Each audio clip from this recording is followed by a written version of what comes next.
Jasmijn met Doe me daar niet aan, man. Jasmijn is door de jury uitgeroepen tot winnares van liedjeswedstrijd The Sound of Eindhoven. De wedstrijd werd in het leven geroepen door citymarketeer Eindhoven 365, samen met enkele andere culturele instellingen. De opdracht was een anthem voor de stad te schrijven. Eindje, het klein wil ik. Hou het even lokaal, man.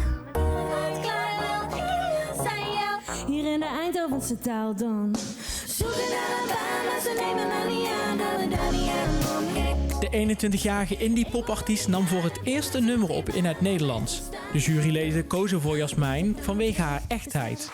Ik vind dat je echt een prachtig nummer hebt gemaakt.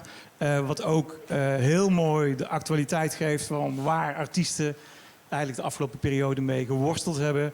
Op een hele mooie Eindhovense manier.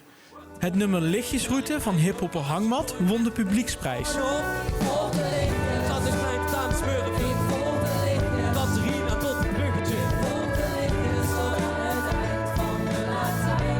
Hangmat begon met muziek maken tijdens de coronacrisis. Deze inzending is ook meteen zijn debuut.